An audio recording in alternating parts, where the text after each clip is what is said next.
So with the announcement of David Leitch's new Jurassic World / Park film, I thought it's a good time to revisit a film I think has been receiving some unnecessary re-evaluation, because listen, Jurassic World, made in 2015, is unironically a banger, and what's happened is that there's been a cultural shift on the public's opinion of this film. When it was first released, I went to see it in the cinema with my dad, and I distinctly remember the energy in the room. Everybody loved it, and it received fairly positive reviews across the board. And audiences polled by CinemaScore gave it an A grade. People liked this. I'm not crazy, we all agreed this was pretty good, and at the time people were even saying that it was the best Jurassic Park sequel and was one of the few reboots that felt worthwhile. But then something happened.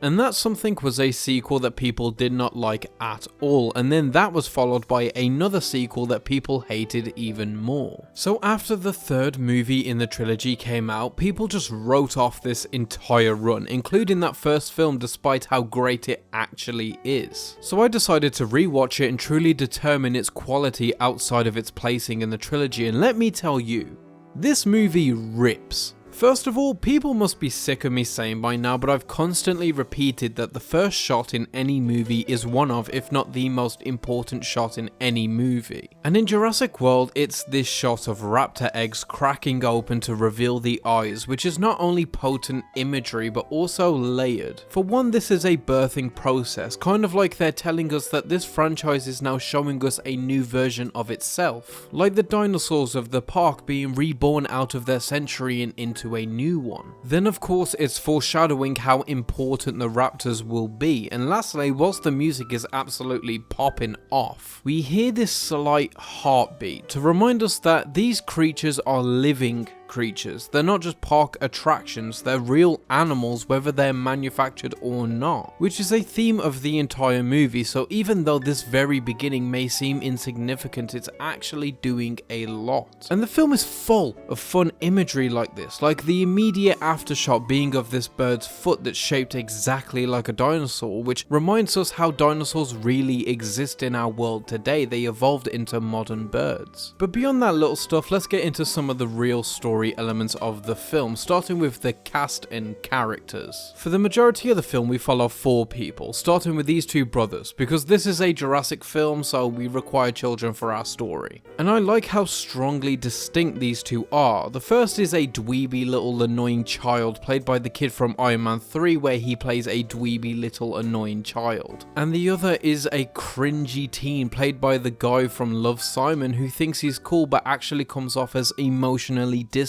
and callous. And due to their situation of their parents getting a divorce, we see how they not only handle that separately, but how they interact with each other about it. Then of course we have our adult characters in Claire, played by the beautiful and talented Bryce Dallas Howard, and Owen being played by the newly fit and rising Chris Pratt. And the way they build these characters is so succinct and fun. Like the first instance we hear of Claire, Judy Greer as the mother tries to call her several times, but it goes straight to voicemail, which is a simple way to inform the audience that Claire is either negligent or busy, and quite possibly both. Then we meet her and we find out she's a girl boss that's about her business. She kills a sales pitch while setting up the conflict of the movie. We find out she hasn't seen the boys in 7 years, explicitly telling us that this park is her life and she does not have one outside of it. And Pratt as Owen is just incredibly charismatic. I mean, I know everybody is in the hating Chris Pratt movement, but he has a fun energy you simply can't deny, especially here.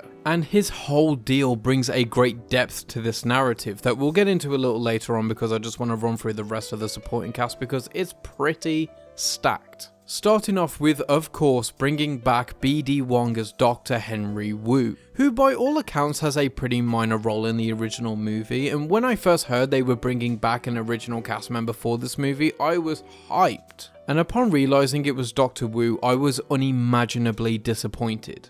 But I was a fool. Now looking back on this decision, it's perfect. His character did have so much potential. After all, the park is dependent on these reimagined horrors and he's the main engineer behind them. I think the effects of his work's destruction has a lot of story potential, so yeah, great decision, and he obviously slam dunks this performance. He has a cold menace that his character didn't previously possess. When we first meet him in the original classic, he's boyish, naive even, but he feels lived in now. He feels like he's experienced real torture and is now cold to the process he's become a willing slave to, because he's now trapped in the only field that can make use of him whilst being the central thing that haunts him. On top of Wu, we have Jake Johnson doing his usual shtick, but of course he is killing it as he always does. He delivers some really heartfelt moments, surprisingly, but in general is given some of the better comedic relief moments, like him buying the original Jurassic Park shirt, which is in very poor taste. We have Vincent D'Onofrio playing this mustache twirling villain who's trying to implement the raptors into the military, which is such an interesting concept for this franchise to tackle, because I feel like this would absolutely happen if these creatures were real. We have Lauren Lapkus, Omar Sy, Brian T, Katie McGrath, and even Irfan Khan playing an updated John Hammond. His character is just as delusional as Hammond originally was, and he hits us with a line in his first interaction which brings back a strong theme of the original film that carries through to this one, which is the idea of control. He says that the key to a happy life is to accept you are never fully in control, which is beautifully poetic, especially considering how right he is, but how ignorant he is to what extent he's right. But the biggest theme of the film is that these creatures are not just amusement park attractions, they're living, breathing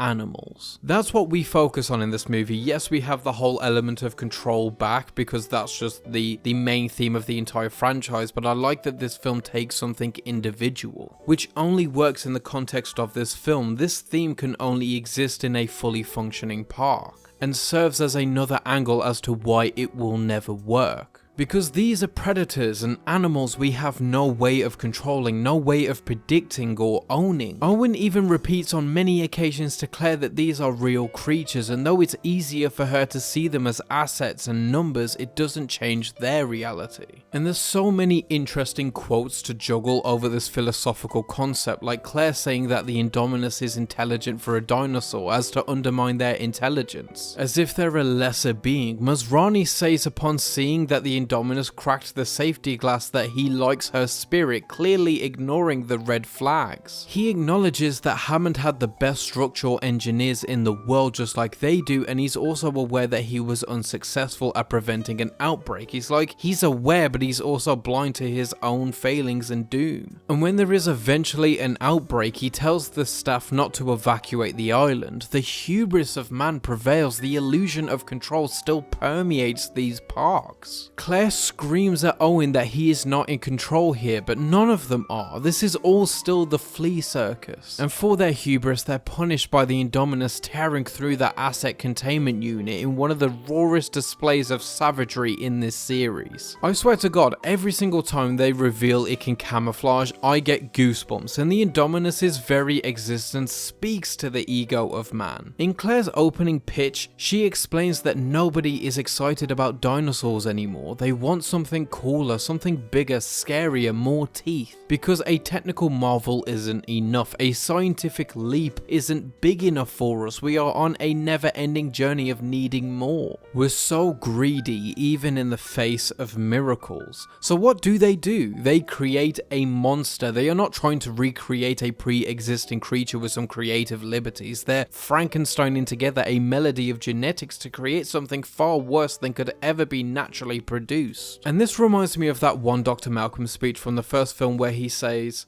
"I'll tell you the problem with the scientific power that you're using here. It didn't require any discipline to attain it. You read what others had done and you took the next step. You didn't earn the knowledge for yourselves. So you don't take any responsibility for it. You stood on the shoulders of geniuses to accomplish something as fast as you could, and before you even knew what you had, you patented it, you packaged it and slapped it on a plastic lunchbox, and now..." You want to sell it. Well, yeah, but your scientists were so preoccupied with whether or not they could, they didn't stop to think if they should.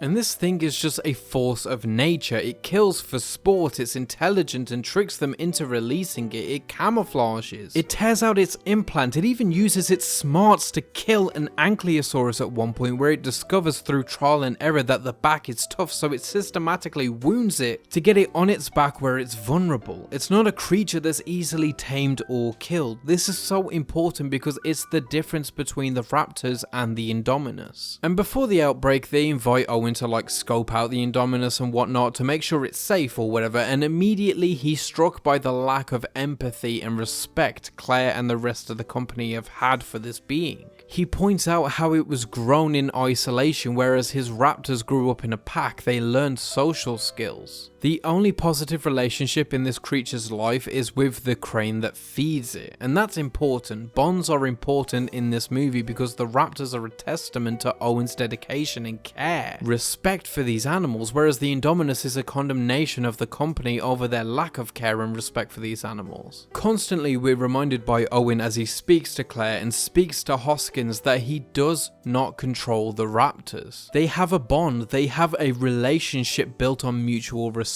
that they've been working on since birth. That's one of the most interesting things to me, because when we discover the Indominus is part raptor, the raptors switch teams, which is true until the end where Blue returns to aid Owen. In the end, the animals that were cared and nurtured for won over the corporate created monster. Because the T-Rex was the T-Rex from the first film, which was very loved and cared for by Hammond himself. So the raptors and Owen's mentality are what are so vital to making this film work thematically, and yes, the hand thing is dumb, but honestly, in this film it isn't that egregious. It works, it makes sense. The hand is a gesture of goodwill. It's saying that this is the distance between us. This isn't him controlling the dinosaurs, but creating a safe space and a calming environment to buy time. So yes, later on this became a bit silly, but in this it makes sense because of his pre-existing relationship and understanding he has with the pack. This is why Hoskins fails with it later on, because he doesn't understand its purpose. And overall, this film just rocks. Pulling out Rexy in the third act is baller, and having him tag team like Edge and Christian with Blue is galaxy brain stuff. Not to mention the Mosasaur coming in for the fatality blow, which is just a sick dinosaur anyway. I love the mirroring to the original Jurassic Park, like Owen and Claire hiding by this car which mirrors the famous kitchen scene. The scene where they have the practical Brontosaurus that not only finally helps register to Claire that these are living, breathing animals with emotions and experiences, but it also mirrors the Triceratops scene. And there's so much nostalgia bait. We get to see the original lobby and obviously Rexy, and there's a lot of callbacks, but I'm not immune to the propaganda, because there's just enough nostalgia bait where it feels comfortable and not too sweet. It isn't sickly. Plus, I love seeing the park fully functioning, which is something we never got to see before. That moment where the music is climbing and then hits the climax as we first get a glimpse of the park in all of its glory, it gives me goosebumps still. And the outbreak scene is crazy. Like, the full chaos of the park is unimaginable, and the way the babysitter dies is so sick. Like, she's the most dead a person has ever been. There's great horror elements sprinkled in here just like the original. The CGI is ridiculously impressive. I love this crazy log thing that they view the T-Rex through. Everyone has chemistry, the jokes are funny, the ferry slash train that the guests take to get to the island is so interesting and cool to see, and I love how they rebranded the park to avert some of the public opinion, which is also what the film did itself. And I also love that the film reinforces this thinking I've always had about the dinosaurs in this franchise. People love to say how unrealistic the dinosaurs are or what they get wrong, but like, it's not valid criticism. It's not even worth noting because these are not real dinosaurs. They say it a million times. These are theme park attractions that were genetically engineered to resemble dinosaurs based on the genetic makeup they recovered. It's like one of the biggest ideas of the franchise that carries from the original to this one. But don't make any mistakes, even though this does borrow a lot from the original, it also does enough differently to justify its existence. Not to mention how many storylines, relationships, emotions, and and concepts it's juggling perfectly. And more than anything, this closing shot of the T-Rex is so ridiculous and goofy, it is quite possibly the best Jurassic Park sequel. It's silly and fun, playful, whilst being able to have some genuine heartfelt moments, some great action sequences, good character development, and never fails at being a good time.